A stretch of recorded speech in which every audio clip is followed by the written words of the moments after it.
This tutorial will cover the Tools and Options menu of the ShoreTel Communicator, where you're able to make changes to the settings so that it will function as you would like it to.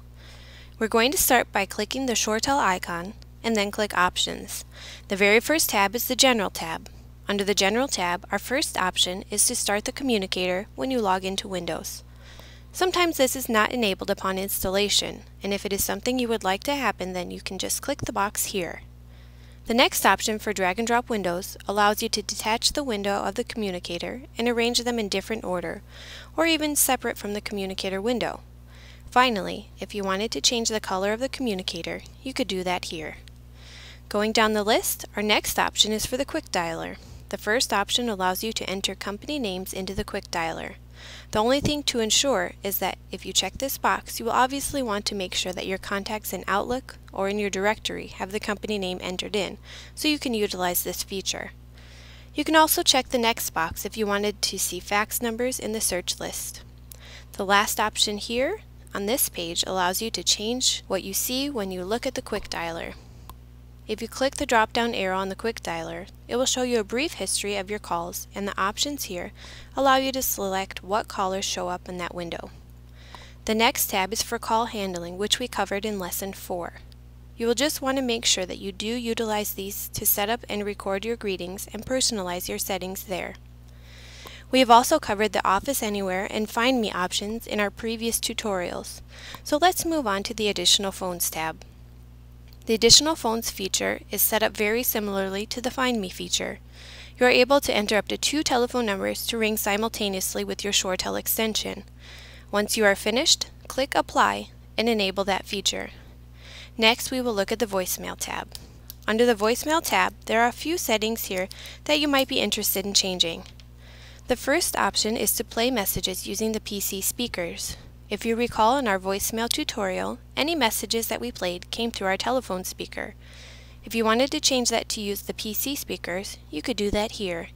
The second option works the same way, but applies to the microphone instead of the speakers. The third option allows you to play envelope information, which includes things such as the time and date of the message. This option is more for users who check messages using the telephone, since the communicator already displays this information. Next is the option to change your voicemail password and record your name. Those features will each give you a window allowing you to make those changes.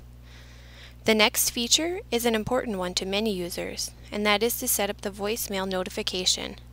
Many users today use smartphones to read emails. You can configure this option here to have ShoreTel email you a notification that you receive a voicemail, or even email you a WAV file copy of the voicemail itself, so that you can listen to the message right there on your phone. Our next tab is Voicemail Escalation.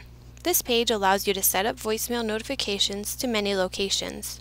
From here you can create a profile, and under that profile enable multiple parties to receive notifications of that message. This feature is typically set up for mailbox used after hours, for emergencies, and need to notify multiple people to ensure that the message gets answered. The next tab is Outlook. This tab allows you to decide how you want your Outlook to integrate with the communicator. You can see that the first option is to import your contacts over from Outlook.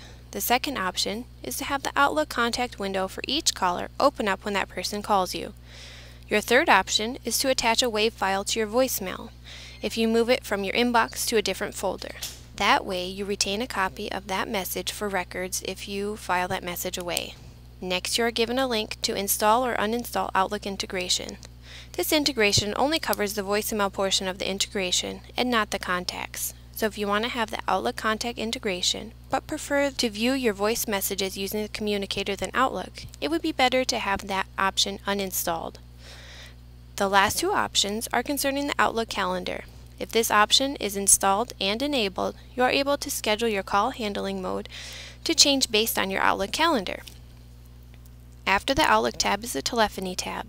If you're using a headset, you will also see here the option to suppress dial tone when off hook.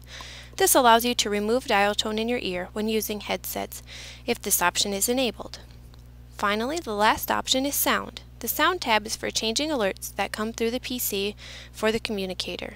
Some people prefer to change these if they are sitting next to another user, or even disable them if they prefer to only hear the alerts from the phone itself. This concludes Lesson 7. For more information, please view our other video tutorials or view the user guides at www.sonoranintegrations.com/docs.html.